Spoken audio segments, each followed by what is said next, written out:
हरे कृष्णा। आइए सब मिलकर प्रार्थना करते हैं। नहीं है मेरा यह संसार, ना है ये मेरे लिए, सभी हैं कृष्ण के तभी तो प्यारे हैं वे सदा। मेरे तो हैं कृष्ण केवल, दूसरा न कोई, जैसा भी हूँ उन्हीं का हूँ, शरण में हूँ उनकी सदा। सुख दुख नहीं है जग में, सिर्फ हैं परिस्थितियाँ, हैं सभी प्रसाद प्रभु की, लो लगे कृष्ण से सदा।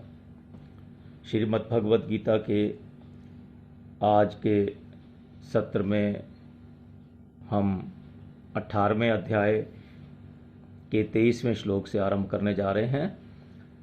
आगे बढ़ने से पहले पिछले सत्र में लिए गए श्लोकों की तरफ थोड़ा ध्यान कीजिए, उनकी व्याख्या एक बार देख लीजिए ताकि आगे समझने में आसानी रहे, क्योंकि ये निरंतर में ही चले आ रहे हैं प्रकरण। जैसा कि आपको ध्यान होगा कि 22वें श्लोक में अथवा पिछले 3 श्लोकों में कहिए कि ज्ञान के विषय में बताया था। अब भगवान कर्म के विषय में बताने जा रहे हैं। सबसे पहले सात्विक कर्म का वर्णन करते हैं भगवान 23वें श्लोक में। आइए 23वां श्लोक 18वें अध्याय का इस प्रकार है। भगवान श्री कृष्ण अर्जुन से कहते हैं, जो कर्म शास्त्र विधि से नियत किया हुआ है और कर्तव्याभिमान से रहित हो तथा फलेच्छा रहित मनुष्य के द्वारा बिना राग द्वेष के किया हुआ हो, वह सात्विक कहा जाता है। तो सात्विक कर्म कौन सा कहलाता है, उसमें क्या क्या गुण होने चाहिए, जो सात्विक कर्म करने वाला है भी उसमें क्या गुण होना चाहिए, क्या उसकी विचारधारा होनी चाहिए, उस विषय में भगवान ने कहा है। आइए इसको समझते हैं। जिस व्यक्ति के लिए वर्ण और आश्रम के अनुसार जिस परिस्थिति में और जिस समय शास्त्रों ने जैसा करने के लिए कहा है, उसके लिए वह कर्म नियत कर्म है। तो सबसे पहले ये देखना है कि नियत कर्म क्या है। तो नियत कर्म वो है कि किसी अमुक व्यक्ति के लिए उसके अमुक वर्ण और आश्रम के अनुसार किसी अमुक परिस्थिति में और अमुक समय में शास्त्रों ने जैसा करने के लिए कहा है, वह उसके लिए नियत कर्म हो जाता है। अब शास्त्र विधि से नियत किया हुआ जो शब्द है यहाँ पर, नियतम, नियत किया हुआ, इस शब्द से एक तो कर्मों का स्वरूप बताया है और दूसरे शास्त्र निषिद्ध कर्म का निषेध बताया है। तो कौन सा कर्म करना और कौन सा कर्म नहीं करना। फिर भगवान ने कहा है कि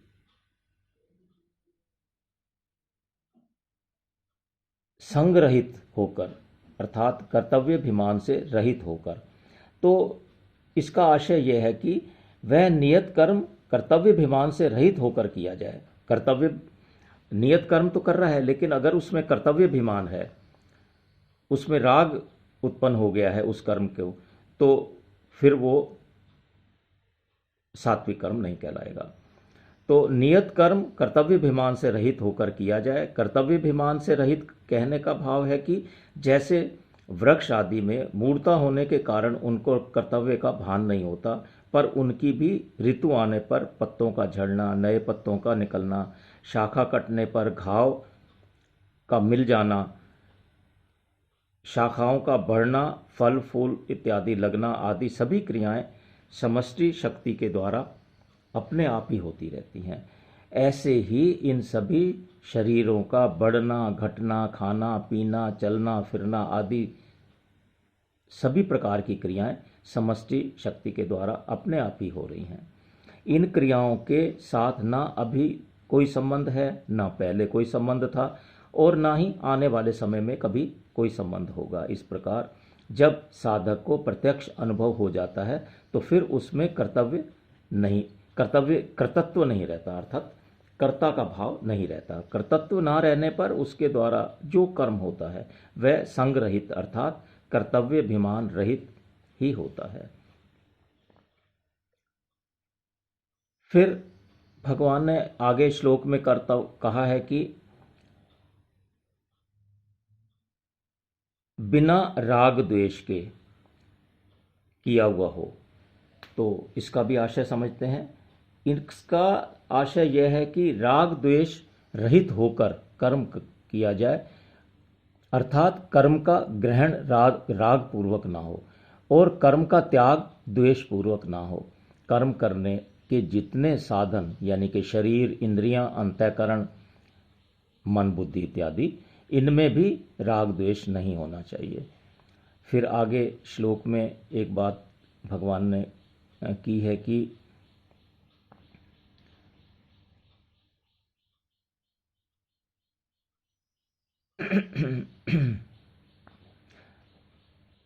फल इच्छा की बात आई है। फल इच्छा रहित श्लोक में दिया है, जैसा कि फल इच्छा रहित बिना राग द्वेष के। तो इसका तात्पर्य है कि वर्तमान में राग का भाव बताया है और फलेच्छा रहित से भविष्य में राग का अभाव बताया है, यानी कि उसके फल की कामना भविष्य में होती है तो उसका भी अभाव बताया कि यह भी नहीं होनी चाहिए। कहने का आशय है कि भविष्य में मिलने वाले फल की इच्छा से रहित मनुष्य के द्वारा कर्म किया जाए, अर्थात क्रिया और पदार्थ में निर्लिप्त रहे और निर्लिप्त रहते हुए असंगता पूर्वक कर्म किया जाए तो वह सात्विक कर्म कहा जाता है। इस सात्विक कर्म में सात्विकता तभी तक है जब तक अत्यंत सूक्ष्म रूप से भी प्रकृति के साथ संबंध है। जब प्रकृति से सर्वथा संबंध विच्छेद हो जाए अथवा हो जाता है तब यह कर्म अकर्म हो जाता है। इस प्रकार सात्विक कर्म के विषय में हमने समझने का प्रयास किया 23वें श्लोक में। आइए इसी कड़ी में आगे बढ़ते हैं 24वें श्लोक की तरफ, जिसमें भगवान ने राजस, सात्विक के बाद राजस कर्म का वर्णन किया है। 24वां श्लोक, भगवान श्री कृष्ण अर्जुन से कह रहे हैं परंतु, देखिए यहाँ शब्द का ध्यान कीजिए, परंतु इसका मतलब पिछले वाले श्लोक से संबंधित है ये। परंतु जो कर्म भोगों की इच्छा से अथवा अहंकार से और परिश्रम पूर्वक किया जाता है वह तामस कहा जाता है। आइए इसको भी थोड़ा सा समझ लेते हैं। हम कर्म करेंगे तो हमें पदार्थ मिलेंगे, सुख मिलेगा, आराम मिलेगा, हमें तरह तरह के भोग मिलेंगे, हमारा समाज में आदर सम्मान, बढ़ाई होगी आदि फल की इच्छा से कर्म किया जाए। तो ये इच्छाएं जो हैं वो भोगों की इच्छा है। तो भोग किस प्रकार से हैं? ये सारे भोग कहलाते हैं। मतलब आदर सम्मान भी भोग ही है। लोगों सिर्फ भोग सिर्फ खाने वाली वस्तु का ही नहीं होता है, अर्थात जो हमारी किसी भी तरह की इच्छा हो किसी कर्म को करने से वो भोग ही कहलाएगा। समाज में मान बढ़ना भी भोग है, सरकारी नौकरी में पद मिलना भी भोग है, और खाना पीना इत्यादि तो भोग हैं ही हैं, उनकी कामना इच्छा करना। लोगों के सामने कर्म करने से लोग देखते हैं और वाह वाह करते हैं तो अभिमान आता है, और जहाँ लोग सामने नहीं होते वहाँ एकांत में कर्म करने से दूसरों की अपेक्षा अपने में, अर्थात दूसरा कोई नहीं देख रहा, हम अकेले में ही कर रहे हैं, तो अपने में एक विलक्षणता, विशेषता इत्यादि को देखकर हमारे अंदर अभिमान आता है। जैसे दूसरे आदमी हमारी तरह सुचारू रूप से पूरी तरह से कार्य संपन्न नहीं कर सकते, ये भाव हमारे अंदर अगर आ जाता है अकेले में काम करते हुए, तो ये अभिमान है। हमारे में काम करने की जो योग्यता, विद्वता, चतुरता इत्यादि है वह हरेक आदमी में नहीं मिलेगी। ऐसे भाव मन में रखना। हम जो भी काम करते हैं उसको बहुत ही ईमानदारी और जल्दी से करते हैं इत्यादि जितने भी प्रकार के मन के अंदर भाव आते हैं इस प्रकार के, अपनी तारीफ, अपनी बढ़ाई, अपने अभिमान के प्रति, यह इस प्रकार अहंकार पूर्वक किया गया कर्म राजस कर्म कहलाता है। अपने भविष्य में मिलने वाले फल को आने वाले समय में मिलने वाले फल को लेकर फलेच्छापूर्वक कर्म किया जाए अथवा वर्तमान में अपनी विशेषता को लेकर अहंकार पूर्वक कर्म किया जाए, जैसा कि ऊपर बताया, इन दोनों भावों में से एक भाव होने पर भी वह कर्म राजस हो जाता है। यह बताने का आशय यह है कि फलेच्छा और अहंकार इन दोनों में से जब एक भाव होने पर भी कर्म राजस हो जाता है, तब दोनों भाव होने पर कर्म राजस हो ही जाएगा। इसमें तो किसी प्रकार की शंका होनी ही नहीं चाहिए। कर्म करते समय हर एक व्यक्ति के शरीर में परिश्रम तो होता ही है। जिस व्यक्ति में शरीर के सुख आराम की इच्छा मुख्य होती है, उसको कर्म करते समय शरीर में अधिक परिश्रम मालूम देता है। जिस व्यक्ति में कर्म फल की इच्छा तो मुख्य है, पर शारीरिक सुख आराम की इच्छा मुख्य नहीं है, अर्थात सुख आराम लेने की स्वाभाविक ही प्रकृति नहीं है, उसको कर्म करते हुए शरीर में परिश्रम मालूम नहीं देता, क्योंकि भीतर में भोगों और संग्रह की जोरदार कामना होने से उसकी वृत्ति कामना पूर्ति की तरफ ही लगी रहती है, शरीर की तरफ उसकी वृत्ति रहती ही नहीं। कहने का आशय यह है कि शरीर के सुख आराम की मुख्यता होने से फलेच्छा की अवहेलना हो जाती है, और फलेच्छा की मुख्यता होने से शरीर के सुख आराम की अवहेलना हो जाती है, मतलब वो सेकेंडरी हो जाता है। फिर एक चीज़ मुख्य रहती है तो दूसरी चीज़ गौण हो जाती है, उसकी अवहेलना हो जाती है। लोगों के सामने कर्म करते समय अहंकार जन्य सुख की खुराक मिलने से और शरीर के सुख आराम की मुख्यता न होने से राजस मनुष्य को कर्म करने में परिश्रम मालूम नहीं देता, क्योंकि दूसरों के सामने करने से उसको आशा रहती है कि हम मेरी तारीफ होगी, मेरा मान बढ़ेगा। लेकिन एकांत में कर्म करते समय अहंकार जन्य सुख की खुराक ना मिलने से शरीर के सुख आराम की मुख्यता होने से राजस मनुष्य को कर्म करने में ज़्यादा परिश्रम मालूम पड़ता है। वही काम अगर किसी के सामने करता है तो परिश्रम मालूम नहीं पड़ता, क्योंकि वहाँ पर अहंकार की खुराक मिलती है। अकेले में परिश्रम ज़्यादा लगता है उसी को काम करने में, तो क्योंकि यहाँ पर अहंकार की खुराक नहीं मिलती, सामने कोई है ही नहीं। ऐसे फल की इच्छा वाले मनुष्य द्वारा अहंकार और परिश्रम पूर्वक किया हुआ जो कर्म है वह राजस कहा गया है। इस प्रकार राजस मनुष्य अपनी आवश्यकताओं को अधिक बढ़ा लेता है, जिससे प्रत्येक काम में उसको अधिक वस्तुओं की आवश्यकता पड़ती है। अधिक वस्तुओं की को जुटाने में अधिक परिश्रम लगता है। राजस मनुष्य कर्मों का विस्तार अधिक करता है, इसलिए भी उसको परिश्रम अधिक होता है। शरीर में राग रहने के कारण राजस मनुष्य शरीर का आराम चाहता है, जिससे उसको थोड़े काम में भी अधिक परिश्रम मालूम होता है। इस प्रकार हमने 24वें श्लोक को समझने का प्रयास किया। इसी कड़ी में अब आगे तामस कर्म का वर्णन करते हैं भगवान 25वें श्लोक में। आइए 25वां श्लोक। भगवान श्री कृष्ण अर्जुन से कहते हैं, जो कर्म परिणाम, हानि, हिंसा और सामर्थ्य को ना देखकर मोहपूर्वक आरंभ हो जाता है वह तामस कहा जाता है। तो तामस के विषय में जो बताया गया था पूर्व श्लोकों में, आप ध्यान कीजिए कि वहाँ ये बताया गया था कि वह उसके परिणाम को देखता ही नहीं है। तो यहाँ भी वही बात है, आप श्लोक को वापस देखिए तो आपको स्वतः समझ में आ जाएगी ये बात। जिसको, आइए इसको समझने का प्रयास करते हैं, भगवान क्या हमें कहना चाहते हैं अर्जुन के माध्यम से। जिसको फल की कामना होती है वह मनुष्य तो फल प्राप्ति के लिए विचार पूर्वक कर्म करता है, लेकिन तामस मनुष्य में मूढ़ता की प्रधानता होने से वह कर्म करने में विचार करता ही नहीं। इस कार्य को करने से मेरा तथा दूसरों का अभी और इसके फल में कितना नुकसान होगा, कितना अहित होगा, इस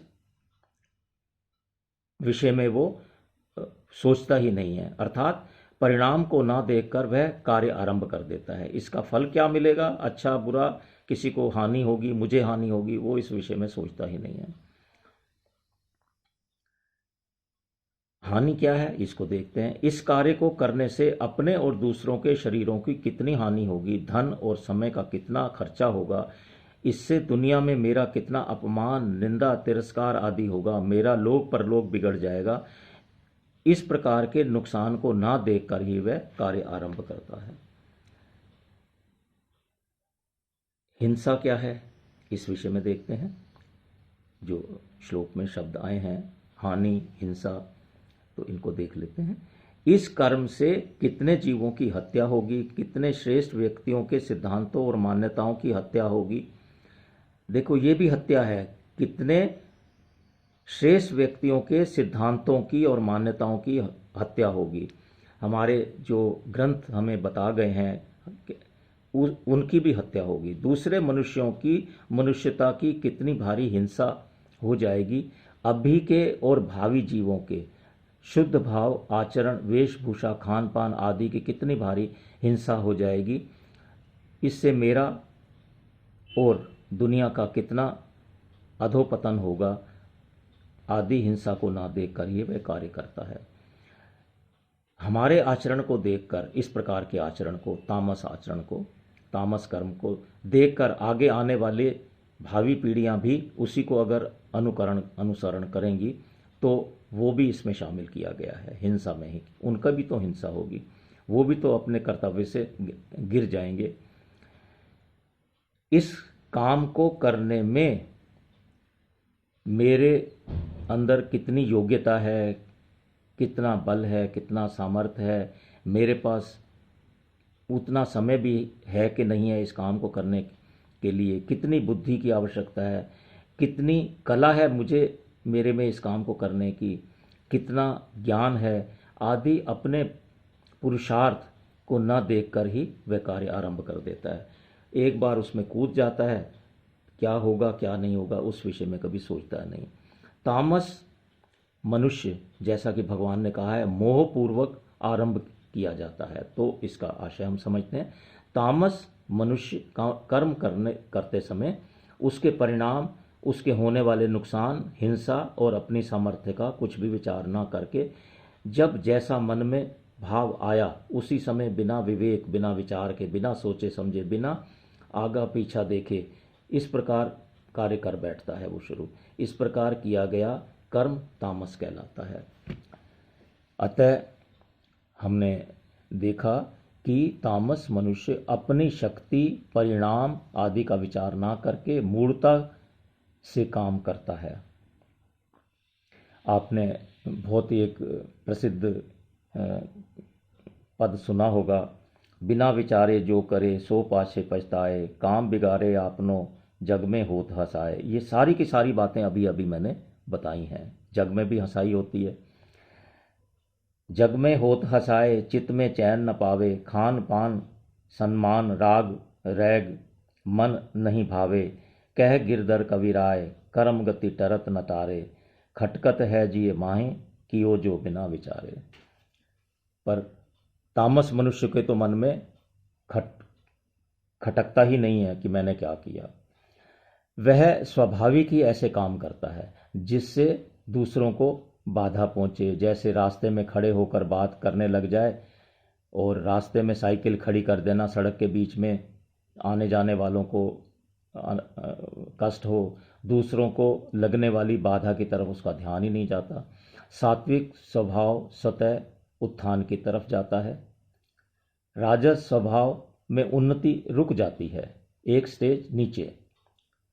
सात्विक स्वभाव में अपने आप उन्नति होती है, राजस स्वभाव में उन्नति रुक जाती है और तामस स्वभाव में स्वतः पतन की तरफ जाता है। तो ये 3 सीढ़ियां हैं, 3 स्टेजेस हैं। इस तरह से हमें समझना चाहिए। तो जिस विषय में अभी हम बात कर रहे हैं तामस कर्म की, उसमें स्वतः पतन की तरफ जाता है तामस कर्म करने वाला। इस प्रकार हमने आज सात्विक, राजस और तामस कर्म के विषय में जाना। आज का सत्र 18वें अध्याय के 25वें श्लोक तक ही रखते हैं। हरे कृष्णा। आइए हम सब मिलकर भगवान का नाम लेते हैं इस सत्र के अंत में। नाम संकीर्तनम यस्य सर्व पाप प्रणाशनम प्रणामो दुक्षम नस्य तम नमामि हरिम परम। हरे कृष्णा हरे कृष्णा हरे कृष्णा।